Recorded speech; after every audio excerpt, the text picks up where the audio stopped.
Hello, good morning. সবাই তোমরা কেমন আছো?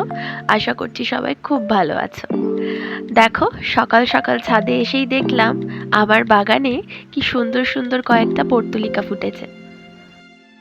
সকালবেলা এত সুন্দর দৃশ্য দেখার পর মনটা কিরম ফুল ফুল করে উঠলো।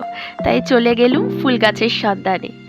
যাওয়ার পথে দেখলাম একজন কাকু খুব সুন্দর গোলাপ বিক্রি করছে, তাই আমিও দুটো কিনে নিলাম নিজের জন্য।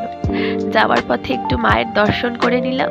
দর্শন করে হাঁটতে হাঁটতে পৌঁছে গেলাম নার্সারিতে। এটি আমাদের বেহালার খুব জনপ্রিয় একটি নার্সারি।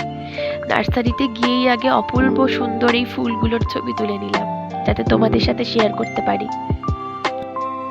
শীতের প্রায় সব গাছই আমি বাড়িতে লাগিয়ে নিয়েছি, কিন্তু তাও মনে হচ্ছে যেন কিছু কম কম। তাই আমার বাড়িতে দুজন গোলাপী সুন্দরী থাকা সত্ত্বেও এই গোলাপ গাছটা নিয়ে চলে এলাম।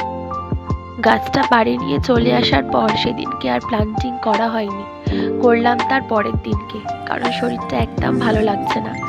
আর আমার গলা শুনে নিশ্চয়ই তোমরা বুঝতে পেরেছো যে আমার শরীরের অবস্থা একদম ভালো নেই। যাই হোক, এটা তার পরের দিনকে প্লান্টিং করে নেওয়ার পর গাছটার সৌন্দর্য যেন আরও বেড়ে গেছে।